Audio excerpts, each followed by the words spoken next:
बात करेंगे मध्य प्रदेश की, जहां प्रमोशन की नई डोर पर सपाक्स मचा है, शोर मचा रहा है।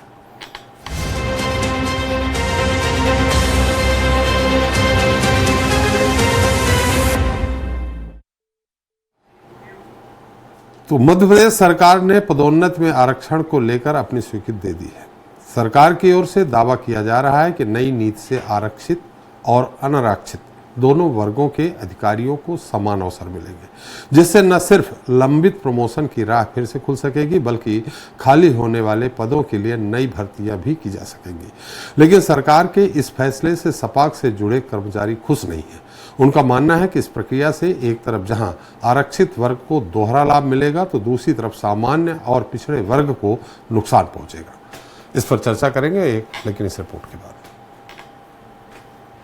मध्य प्रदेश में पदोन्नति नियम 2025 को लेकर मंत्रालय में मुख्य सचिव की अध्यक्षता में बैठक आयोजित की गई। इस बैठक में सभी विभागों के अपर मुख्य सचिव और प्रमुख सचिव शामिल हुए। मुख्य सचिव ने निर्देश दिए कि 31 जुलाई तक पदोन्नतियां सुनिश्चित की जाएं। इधर मंत्रालय के भीतर बैठक जारी थी, तो उधर मंत्रालय के मुख्य द्वार पर सामान्य वर्ग के कर्मचारियों ने पदोन्नति नियम 2025 के खिलाफ जमकर विरोध प्रदर्शन किया। मंत्रालय सेवा अधिकारी कर्मचारी संघ का कहना है कि वो आरक्षण के विरोधी नहीं है, लेकिन अनारक्षित पदों पर आरक्षित वर्ग को प्रमोट किया जाना न्याय सम्मत नहीं है। दावा ये भी किया जा रहा है कि साल 2002 के पदोन्नति नियम के कारण पहले भी अनारक्षित पदों पर आरक्षित वर्ग के लोगों को फायदा पहुंचा था। सरकार के फैसले के विरोध में बुधवार को भी मंत्रालय में अनारक्षित वर्ग के अधिकारी कर्मचारी पदोन्नति नियम के विरोध में स्लोगन लिखी टोपी लगाकर काम करने पहुंचे थे।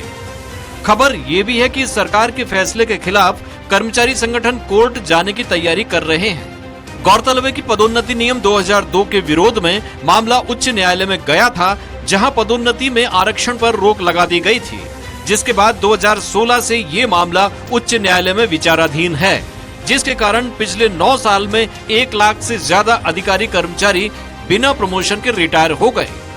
अब जबकि मध्य प्रदेश सरकार ने फिर से प्रमोशन देने के लिए पहल की है, तो सामान्य कर्मचारियों का असंतोष एक बार फिर सामने आ रहा है, जिसके चलते प्रमोशन में पेंच फंसता दिख रहा है। Bureau report, Swaraj express.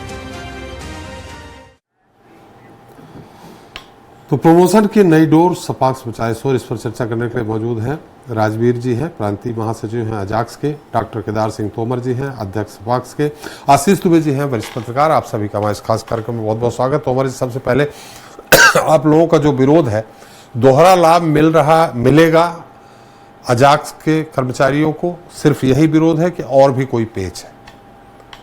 Tomar साहब।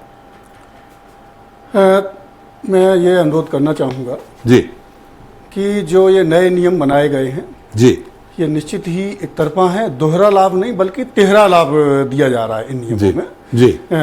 ऐसे आप देख सकते हैं, एक तो पहले आपने आरक्षण दे दिया और वो भी जितनी पॉपुलेशन है उतना दे दिया जी। उसके बाद जो मेरिट में आते हैं उनको आरक्षण, मेरिट में जो आएंगे वो अनारक्षित वर्ग में आएंगे, SC ST के जितने भी लोग आ सकते हैं, उसकी कोई सीमा नहीं है जी। वो 2-4% से लेके और मैक्सिमम तक आ सकते हैं, यदि उनमें जितने ज़्यादा टैलेंटेड लोग होंगे तो उसमें आ जाएंगे। इसके बाद तीसरा लाभ आपने एक और दे दिया, और वह लाभ आपने ये दिया कि जो अनुसूचित जाति जनजाति वर्ग के हमारे कर्मचारी भाई हैं जो पहले पदोन्नति पा गए, वह सीनियर हो जाएंगे आगे सीनियर हो जाएंगे, तो वह फिर पुनः अनारक्षित वर्ग में आ सकेंगे। पुराने जो नियम थे उन नियमों में ये व्यवस्था थी कि यदि कोई अनुसूचित जाति जनजाति वर्ग के कर्मचारी अधिकारी यदि अनारक्षित वर्ग में आ जाते थे, तो बाद में यदि पोस्ट वैकेंट हो तो उनको वहाँ पे समायोजित करने का प्रावधान था, लेकिन शासन ने कभी भी इस प्रकार का समायोजन नहीं किया था। तो ऐसे तिहरा लाभ तो ये हो गया साहब जी। और सबसे बड़ी बात यह है कि जब आपने नए नियम बनाए, जब आप नए नियम बना रहे हैं, इसका मतलब कि ये आपने स्वीकार कर लिया कि पुराने आपके जो नियम थे वह गलत थे, जिसके लिए आप माननीय सर्वोच्च न्यायालय में गए थे। तो जब पुराने गलत नियमों से कोई पदोन्नत हुए हैं, तो जब तक आप उनको रिवर्ट नहीं करेंगे तब तक नए नियम कैसे आप लागू कर पाएंगे जी। जो कि माननीय उच्च न्यायालय ने उन लोगों को रिवर्ट करने के लिए आदेश किया था। तो उन्हें आपको रिवर्ट करना चाहिए था। जब आप रिवर्ट करेंगे उसके बाद ही आपको नए नियम लाने चाहिए थे, तो वह न ला के आपने सीधे सीधे ये इस प्रकार नए नियम ला के और उनको पदोन्नति का एक और रास्ता आपने खोल दिया। चूंकि अभी आज की परिस्थितियां इस प्रकार की हैं, पुराने गलत नियमों के कारण, असंवैधानिक नियमों के कारण ये स्थिति है कि ऊपर के अधिकांश विभागों में सभी पदों पर केवल और केवल अनुसूचित जाति जनजाति वर्ग के अधिकारी काबिज हैं। चाहे आप बल्लभ भवन देख लीजिए, वहाँ के कर्मचारियों में देख लीजिए, आप PHE देख लीजिए, आप MPB देख लीजिए, आप एजुकेशन देख लीजिए, आप पशुपालन डिपार्टमेंट देख लीजिए, कृषि विभाग देख लीजिए, जिस भी डिपार्टमेंट में देखें वहाँ ऊपर के जो पद हैं उसमें केवल और केवल 100% रूप से अनुसूचित जाति और जनजाति वर्ग के लोग काबिज हो चुके हैं। इसी प्रकार से आप देख रहे हैं कि जो माननीय सर्वोच्च न्यायालय ने जो फैसले जो दिए थे, एक फैसला उनका ये था, एम नागराज का फैसला था जो 2006 में आया था। उसमें बैकवर्डनेस देखनी थी, एक तो इंडिविजुअल देखनी थी और कंबाइंड देखनी थी। तो जो इंडिविजुअल देखनी थी उसमें क्रीमी लेयर वाली बात आती है।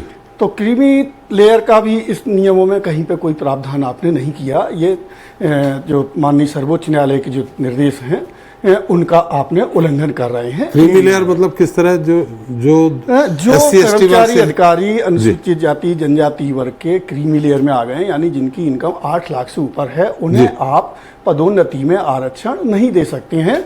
ये एम नागराज, जर्नैल सिंह के फैसलों का उल्लंघन होगा और उन्हीं फैसलों के आधार पर अभी हरियाणा हाई कोर्ट ने 1 अप्रैल 2025 को ये फैसला दिया कि जो क्रीमी लेयर में जो आ गए हैं उनको पदोन्नति में आरक्षण नहीं दिया जा सकता है। और उन्होंने कोर्ट ने जो जैसे यहाँ पे नियम बनाए ऐसे ही वहाँ पे भी नियम बनाए गए और वहाँ पे माननीय माननीय उच्च न्यायालय हरियाणा ने ये निर्देश किया कि ये क्रीमी लेयर में जो आ गए हैं उनको जो है उसमें शामिल न किया जावे। ये उन्होंने शासन को आदेश दिया है और वहाँ के शासन ने ये मान भी लिया है, उसके विरोध में शासन नहीं गया है। तो एक तो क्रीमी लेयर वाली बात हुई।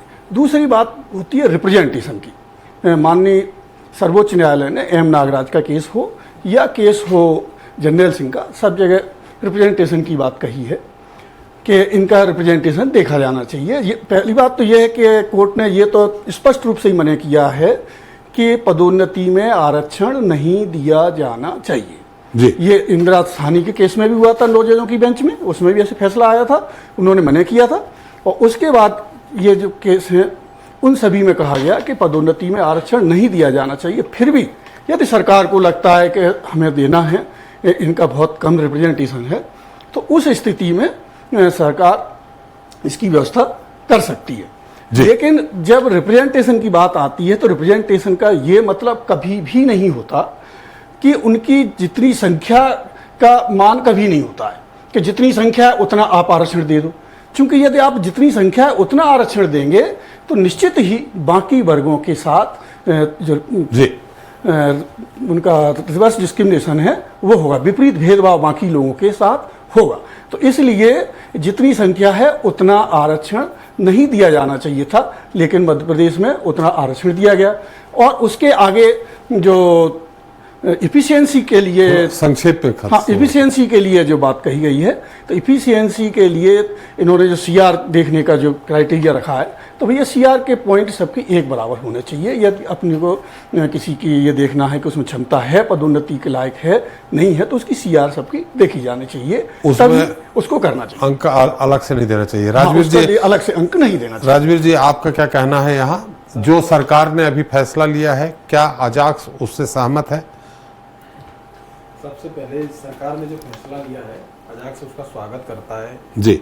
अजाक्स पदोन्नति अधिनियम जो नया है 25, वो 2000 जैसा तो नहीं है, लेकिन फिर भी क्योंकि आप पिछले 9-10 सालों से देख रहे हैं लाखों कर्मचारी अपने रिटायर हो गए, पर एक वर्ग के नहीं, अनारक्षित, आरक्षित, SC, ST, OBC और सामान्य सभी वर्गों के। तो कम से कम जब लोग आगे बढ़ेंगे तो पद खाली होंगे, नए लोगों को रोजगार मिलेगा। तो पदोन्नति आरक्षण अधिनियम का हम स्वागत करते हैं जी। दूसरी बात, मैं तोमर साहब का बहुत बहुत धन्यवाद देता हूं यहाँ कि तोमर साहब ने बोला कि इस वर्ग में भी टैलेंटेड लोग आते हैं। हम तो बहुत दिनों से सुनते आ रहे थे कि ये तो ऐसे ही खा रहे हैं, ऐसे ही खा रहे हैं। पहली बात। दूसरी बात, रिप्रेजेंटेशन की बात है तो एक छोटा सा उदाहरण बता रहा हूँ। हम बस में 10 लोग जाते हैं तो 10 का ही किराया देते हैं ना, 15 का तो नहीं देंगे। कि एक आदमी 10 का किराया देगा, जी। भाई 10 जाएंगे 10 देंगे, 2 जाएंगे 2 देंगे, जिसके जितने लोग होंगे। तो रिप्रेजेंटेशन है वो जनसंख्या के हिसाब से ही आधारित होगा। दूसरी बात, अभी तो ये पुराना चल रहा है, अभी तो नई जनगणना होगी, उसमें और आंकड़े आएंगे। और दूसरी बात, दूसरा मैं ये कह रहा था, अभी तोमर साहब कह रहे थे कि इनको रिवर्ट करो। देश की आज़ादी से जो लोग पढ़े लिखे थे 100% कब्जा था, हमने कभी नहीं कहा। हमारे लोग तो अभी 30 वर्षों से आए हैं सेवा में, हमने तो कभी नहीं कहा कि इनको रिवर्ट करो, हमने कभी नहीं उनसे कहा। दूसरी बात यह है कि अगर ये रिवर्ट की बार बार रिवर्ट की बात करते हैं तो हमने तो अभी रिवर्ट का उनका कहना है कि जो लाभ ले चुके हो आप, और मामला कोर्ट में है, कोर्ट का डिसीजन नहीं हुआ, उन्होंने 3-4 और साइनी केस और क्या क्या बताया, इस कारण वो कह रहे हैं। नहीं, और उन्होंने एक चीज और कही, इसमें कितनी सच्चाई है कि जितने भी विभाग हैं इस समय आरक्षित वर्ग के लोग ही श्रेष्ठ पदों में बैठे हैं, इसमें सच्चाई है? नहीं, इसमें सच्चाई पूरी नहीं है। दूसरी बात, कई विभागों में हैं, हम मानते हैं, लेकिन अभी टाइम कितना हुआ है? हम तो बोल रहे पिछले समय से इतने लोग थे, हमने तो कभी नहीं कहा। दूसरी बात, बिना कहे कैसे हो गया प्रमोशन में आरक्षण? क्या? नहीं, हमने कभी नहीं कहा कि इनको रिवर्ट करो, कि ये सब जगह पे हम अपना हिस्सा तो मांगेंगे ना, हिस्सेदारी क्यों नहीं मांगे? अगर घर में 4 भाई हैं तो मुझे ये बताओ, अगर 4 भाई हैं, 4 भाइयों में से अगर बंटवारा होगा तो समान होगा कि एक आदमी को सब दे दिया जाएगा, दूसरे को? जितनी जनसंख्या होगी, जितने लोग होंगे, उस हिसाब से बंटवारा होगा। लेकिन उनका ये कहना है कि आपको अगर 36% आपका आरक्षण हो गया है तो अनारक्षित वर्ग में फिर नहीं आ सकते। देखो, इस पदोन्नति अधिनियम में ये है कि सबसे पहले क्या होगा, आरक्षित वर्ग है उनको प्रमोशन दिया जाएगा जी। तो हमारे पदों में जो टैलेंटेड लोग हैं ज्यादातर तो चले ही जाएंगे। दूसरी बात, आप ही लोग तो कहते हो कि जो जिसमें टैलेंट होगा वो आगे आ जाएगा, जिसमें टैलेंट होगा वो आ जाएगा। अगर बचेंगे तो उसमें होंगे, उसमें कौन सी बुरी बात है? और वहां तक बचेंगे ही नहीं लोग जी। कैसे भाई? हमारे आरक्षित वर्ग के जो टैलेंटेड लोग हैं तो वो उसमें समायोजित हो जाएंगे, उसमें बचेंगे कितने? नहीं तो बराबर संभावना बनती है। नहीं तो फिर अगर ऐसा सरकार करे कि जो 36% आरक्षण आपको दिया जाएगा प्रमोशन में, उसके बाद अनारक्षित वर्ग में आपको नहीं दिया जाएगा, जैसे आप कह रहे हैं बचेंगे ही नहीं, तो फिर आप सहमत है इससे? मेरी बात तो सुनो, बचेंगे नहीं। दूसरी बात, जी। आप हर जगह जहां बात करती है तो योग्यता की उसकी तो बात करते हैं अपन लोग कि भाई है तो आ जाएगा, उसमें दिक्कत क्या है? उसमें फिर दिक्कत कैसे है? चलिए तोमर जी बताएंगे। आशीष जी, क्या आपको लगता है जिस तरह से ये विरोध हो रहा है, इस विरोध के चलते कोर्ट में भी जाने की बात हो रही है, हालांकि सरकार कैबिनेट लगाने की बात कर रही है, क्या ये नियम जो हालांकि 31 तारीख से शायद मुख्य सचिव की अध्यक्षता में इसकी प्रक्रिया भी शुरू हो जाएगी, क्या ये लागू हो पाएगा? आपको क्या लगता है? देखिए, जब तक समान रूप से इस पर सहमति नहीं बनती है तब तक सरकार को भी इस पर मुझे लगता है पुनर्विचार की स्थिति पैदा करनी चाहिए, एक प्लेटफॉर्म तैयार करना चाहिए पुनर्विचार के लिए, या सबको मिलकर बातचीत करके कोई रास्ता निकालना चाहिए। क्योंकि अभी नियम बने हैं, ये ठीक है, अंतिम नहीं है, इसमें बदलाव की गुंजाइश हो सकती है यदि जरूरत है तो। लेकिन जिस तरह की प्रतिक्रिया सामने आई है और लगभग एक तरह की प्रतिक्रिया सामने आ रही है, तो वहाँ पर ये कई बार ऐसा लगता भी है जैसे 36 और 64 का मामला है, लोग कहते हैं वो उस दायरे में चले। अब उसके बाद एक अगर कोई गली निकलती है तो उस पर क्या सहमति दोनों पक्षों की बनती है, ये बहुत महत्वपूर्ण होगा। क्योंकि ये स्थिति तो वही है 2016 के पहले थी, 2016 में चली आ रही थी। तो वो तो अब जिसमें एक जो आपत्ति बताई जा रही है कि 2016 से प्रमोशन दिया जाना चाहिए, सरकार 2025 से देने की बात कर रही है। तो जब प्रमोशन होगा तो जूनियर और सीनियर सब एक बराबर हो जाएंगे उसमें। जो आदमी जिसको प्रमोशन पहले मिलना था उसको अभी मिलेगा, और जिसको अभी मिलना था उसको तो अभी भी मिल जाएगा। तो ये स्थिति भी थोड़ी सी ह्यूमिलेशन जैसी स्थितियां बनेंगी। तो अभी जो ये नियम है इसको मोटे तौर पर हम देखते हैं, हालांकि कर्मचारी नेता इसको ज़्यादा बारीकी से देखते हैं, लेकिन जो भी इसमें समझ आता है, इसमें ऐसा लगता है जैसे कोई एक रसायन जो है पुराना है और बोतल नई है, वो उसमें कहीं कई चीज़ें ऐसी लग रही हैं। जैसे आप देखिए, पहले जो रोस्टर था, कैरी फॉरवर्ड और इस तरह की चीज़ें, बहुत सारे शब्द चला करते थे, बैकलॉग वगैरह। इस बार जो है उसमें प्रतिशत और कुछ उस तरह की चीज़ें उसमें शामिल हो गई, कुछ शब्दों को हटा दिया, लेकिन जो भावना जो सामने आ रही है वो तो लोगों की वही है। तो यहाँ पर जो एक विसंगति की बात आ रही है, ये बड़े, अगर हम लंबे समय में देखें तो ये किसी तरह के मतभेद जो हैं अभी, वो मनभेद में भी बदलने की स्थिति बनती हैं। जी। कई बार इस तरह की स्थितियां मध्य प्रदेश में भी हुई हैं और कई जगह भी हुई है। तो सरकार को ये जिम्मेदारी लेनी पड़ेगी कि उस स्थिति तक नहीं जाए कोई चीज़। वहाँ पर जो एक ज़रूरत है वो उसमें प्रशासनिक मुखिया की भी ज़रूरत है और सरकारी मुखिया की भी ज़रूरत है कि वो किस तरह से इन चीज़ों को देखते हैं। सियासी लाभ या सियासी जो एक किस्म की जो पिछले कुछ समय से देश भर में चीज़ें चल रही हैं उसके बरक्स ना देखा जाए इसको। और इस नियम को ये जरूरी है कि जो अनारक्षित वर्ग है और उसका जो टैलेंट है या उसको जो योग्य है वो चीज़ें उनको ज़रूरत है सामने लाने की, वो लाई भी जा रही है। लेकिन इसमें अगर आरक्षित वर्ग की जो चीज़ें ज़रूरतें हैं या जो टैलेंट है उसको लाए, लेकिन जो अनारक्षित वर्ग है फिर उसके साथ अगर उसको शिकायत बनी रही तो ये स्थिति वही होगी जो लॉन्ग टर्म में जाकर के फिर ये सिस्टम में दिक्कत होगी, क्योंकि भर्तियां भी बहुत कम हो रही हैं, लिमिटेड हो रही हैं, भर्तियां है नहीं, बहुत कॉन्ट्रैक्ट और इस तरह की चीज़ों का दौर आ गया है।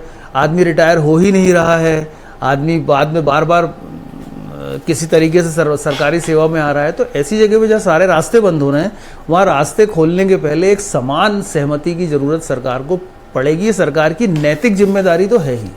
जी चलिए, एक बात तोमर जी, क्या इस मुद्दे को लेके आप लोग कोर्ट जा रहे हैं? पहले तो हम शासन से अनुरोध कर रहे हैं, उनको ज्ञापन भी दिए हैं, कोशिश कर रहे हैं कि हमारी बात सुनी जाए। जी। यदि सरकार नहीं सुनेगी, हमारी बात नहीं मानेगी, हमारे साथ लगातार अन्याय होता ही रहेगा, तो निश्चित ही कोर्ट के अलावा हमारे पास और कोई दूसरा रास्ता बचता नहीं तो है। सरकार से आपने जैसे 2-3-4 मांगे आपने कही, क्रीमिलेयर की मांग की, 36% आरक्षण के अलावा अनारक्षित वर्ग में ना, यही है ना मांग आपकी? और क्या मांग है? कुल मिला के यही मांगे हैं। मोटी मोटी कौन सी? हाँ, मोटी मोटी मांग तो हमारी यही है कि भाई एक तो यदि इनको सिलेक्ट किया जाता है तो निश्चित ही यदि कैटेगरी में जो सिलेक्ट होके आता है तो वह अनारक्षित में नहीं आ सकता, उसे अनारक्षित में नहीं आना चाहिए जो है। और इस प्रकार के सुप्रीम कोर्ट के फैसले भी हैं जी। आपने देखा होगा कि टीना डाबी का सिलेक्शन जब हुआ था, टीना डाबी ने टॉप किया था यूपीएससी में, लेकिन वो जो है प्रीलिम में जो है फेल थी जी। उनके प्रीलिम में नंबर कम थे, केवल आरक्षण के कारण ही वो प्रीलिम उनका पास हुआ था, क्योंकि आरक्षित वर्ग में उसका कट ऑफ कम था तो पास हुई थी। तो उनको जब उन्हें आरक्षण का फायदा लिया तो उनको जो सिलेक्शन जो उनका हुआ वो आरक्षित वर्ग में हुआ। इसी प्रकार से इकबाल सिंह बैद साहब का बच्चा जो था उसके मार्क प्रीलिम में भी अच्छे थे और मेन में भी अच्छे थे, तो उनको सिलेक्शन किया गया। आरक्षित वर्ग के होने के बावजूद भी उनको मेरिट में अनारक्षित में सिलेक्ट किया गया। यानी ये स्थापित सत्य है। और इस प्रकार का ये फैसला भी दीपा ईवी का 2015 में आया था, जिसमें ये स्थापित किया गया था कि यदि कोई कर्मचारी आरक्षण का फायदा लेके आता है जी, तो उसे अनारक्षित के वर्ग पर, अनारक्षित के पद पर नहीं रखा जा सकता है। वहाँ टैलेंट से ही जा सकते हैं, जो भी आएंगे कोई भी आ सकता है, सबके लिए ओपन होता है, लेकिन वहाँ टैलेंट से ही आएंगे। यदि आपने आरक्षण का फायदा लिया तो नहीं आएंगे। दूसरी बात हम एक ये कह रहे थे कि 9 वर्षों से जो पदोन्नति रोक के रखी गई जी, माननीय उच्च न्यायालय के द्वारा जिनकी पदोन्नति, जिनको डिमोशन के लिए बोला था और सर्वोच्च न्यायालय ने जो स्टेटस को दिया था, तो वह केवल उन्हीं लोगों के लिए दिया था जो गलत नियमों का फायदा लेके आगे बढ़े थे। और 9 वर्षों तक आपने पदोन्नति रोक के रखी बाकी सबकी, जबकि इस प्रकार का कोई भी आदेश आज तक जारी नहीं हुआ सरकार के द्वारा कि हमने पदोन्नति बाकी लोगों की क्यों रोकी है। हाँ, तो जब 9 वर्षों तक जो हमारी पदोन्नतियाँ रोक के रखी गई, जो कि हमें पदोन्नत होते, तो आज हम जो है 2009 से लेके अभी तक और 1-2 पदोन्नति हम लोग पा चुके होते और ऊपर के पदों के लिए काबिज हो सके होते। चूंकि अनुसूचित जाति जनजाति के तो ऑलरेडी ऊपर के पदों पर पहले से काबिज हैं और हमारे लोग जो है वहाँ पे अब एलिजिबिलिटी की क्राइटेरिया भी नहीं बन रहा है। तो सीधी सी बात है कि ये भी हमारा एक नुकसान है।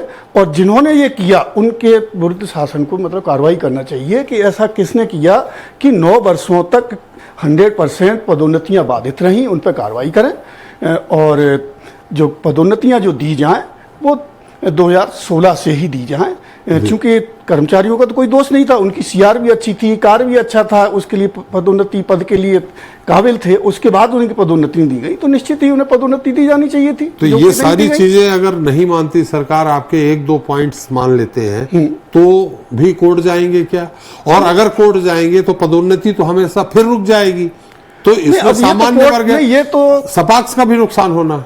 नहीं, ये तो कोर्ट के ऊपर निर्भर है कि कोर्ट उसको किस तरह से लेता है और क्या निर्णय कोर्ट देता है। जी। भाई कोर्ट ने पहले भी इस तरह का गलत निर्णय तो नहीं दिया था ना, केवल जो गलत पदोन्नति हुई तो उन्हीं को भर तो रोका था ना कोर्ट ने, बाकी को तो नहीं रोका था। ये शासन का इंटरप्रिटेशन गलत था और शासन को माननीय उच्च न्यायालय की सभी जो मध्य प्रदेश की बेंचें हैं सबने कहा, सबने कितने डिपार्टमेंटों के आदेश किए कि भैया आप जो है पदोन्नति इनकी शुरू करिए, कितने लोगों ने कंटेम्प्ट लगाए। इवन सरकार जो पशुपालन डिपार्टमेंट के लिए तो सर्वोच्च न्यायालय तक गई, सर्वोच्च न्यायालय ने भी उनको कहा नहीं आप तो सामान्य जो पदोन्नतियां हैं वह आप जारी रखिए जो है, लेकिन उस सब के बावजूद भी यहाँ पे पदोन्नति नहीं की गई। अब ये शासन की मंशा के ऊपर निर्भर करता है कि शासन ने ठान लिया है कि हम सामान्य वर्ग के, पिछड़ा वर्ग के, अल्पसंख्यक वर्ग के पक्ष में कोई फैसला आता है तो हमें लागू नहीं करना है। यदि वही फैसला अनुसूचित जाति जनजाति वर्ग के पक्ष में आ जाता है तो लागू हो जाता है। आप सोचिए कि 2006 में हमारे पक्ष में फैसला आया एम नागराज का, साहब आज 2025 हो गए अभी तक लागू नहीं हुआ।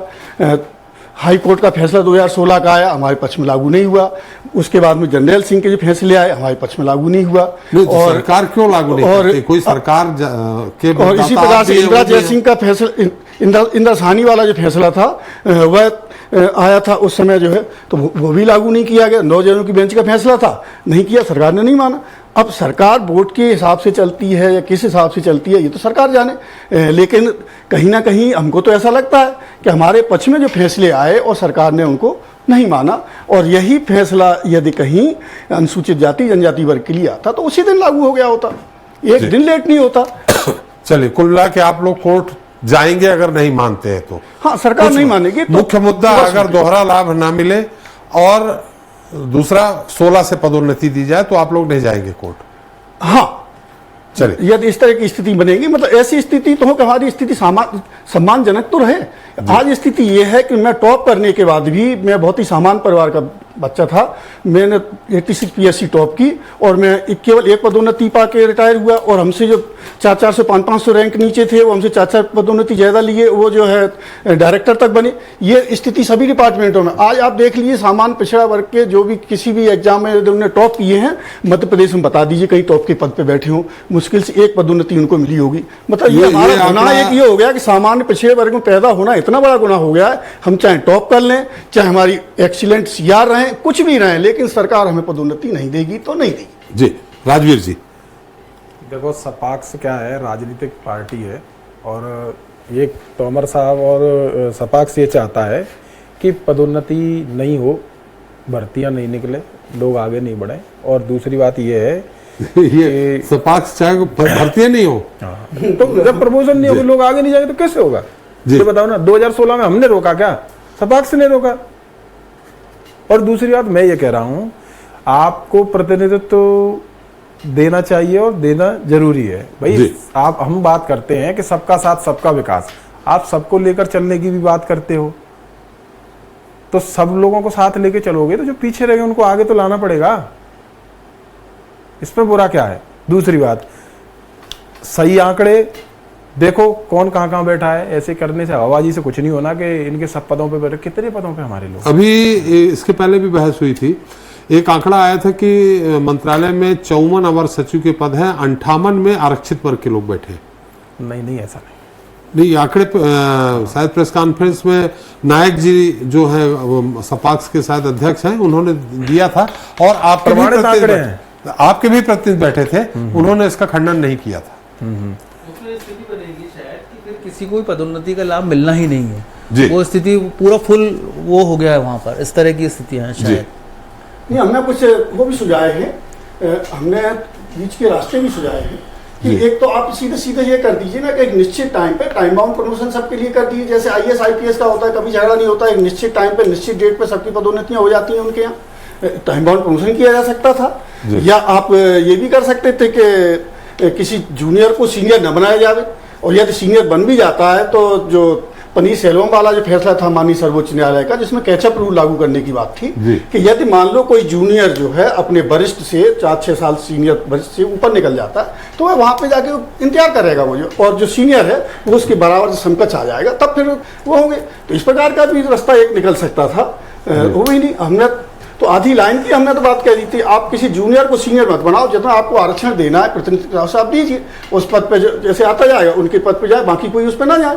हमने तो बहुत सारे रास्ते सुझाए थे, माननीय मुख्य सचिव महोदय को भी सुझाए थे और सब जगह हमने रखे, बाकायदा हम लोग कहते भी आए हैं कि भाई बीच का ऐसा कोई रास्ता निकाला जाना चाहिए जिसमें किसी का नुकसान ना हो, सबका फायदा हो, सामाजिक समरसता हो, सब लोग मिलकर काम करें और अपने प्रदेश को, देश को उन्नति की ओर ले जाएं। और योग्यता का भी हनन नहीं होना चाहिए, कम से कम योग्यता को आप बचा के रखो। यदि 100% आप आरक्षण कर देंगे तो निश्चित ही योग्यता के लिए तो आपने जगह ही नहीं छोड़ी।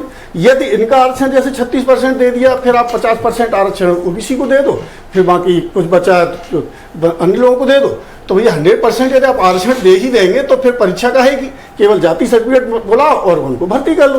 तो कहीं ना कहीं टैलेंट के लिए, योग्यता के लिए जगह रहनी चाहिए। ऐसा नहीं है, धीरे धीरे करके अनुसूचित जाति जनजाति वर्ग में भी लोग विकसित हो रहे हैं, उनमें भी आगे बढ़ रहे हैं, उनके अच्छे अच्छे मार्क्स भी आ रहे हैं, तो निश्चित ही उनको मतलब उसमें बढ़ाया जाना चाहिए, ना कि उन्हें हमेशा बैसाखी ही टिका के देनी चाहिए। चलिए, हमारा समय समाप्त हो गया। आशीष जी, आपसे और टिप्पणी लेनी थी, लेकिन चूंकि समय की पाबंदी है, समय समाप्त हो चुका है। बहुत बहुत धन्यवाद आशीष जी आपका, तोमर जी आपका, राजवीर जी आपका हमारे साथ चर्चा में शरीक होने के लिए, अपना समय देने के लिए। तो आज हमने मध्य प्रदेश में 9 साल से रुकी सरकारी कर्मचारियों की पदोन्नति को लेकर चर्चा की, जिसका कई सरकारी संगठन स्वागत कर रहे हैं, तो दूसरी तरफ सपाक्स इसके न्याय संगत होने पर सवाल खड़ा कर रहा है। सपाक्स का मानना है कि सामान्य वर्ग में आरक्षित वर्ग के कर्मचारियों को मिलने वाली पदोन्नति दोहरे लाभ की श्रेणी में आती है। आरक्षित वर्ग को प्रमोशन के लिए न सिर्फ आरक्षण का लाभ मिलता है, बल्कि सीनियरिटी के चलते सामान्य वर्ग में भी प्रमोशन का लाभ मिल जाता है। ये सामान्य वर्ग के कर्मचारियों के अधिकारियों का हनन है। बहरहाल सरकार की स्वीकृति और सामान्य कर्मचारी संगठनों की नाराजगी के बीच प्रदेश में 4 लाख कर्मचारियों के लिए प्रमोशन का रास्ता खुल गया है। लेकिन आगे ये देखना दिलचस्प होगा कि सरकार से नाराज कर्मचारी संगठनों में से कैसे निपटती है। आज नमस्कार।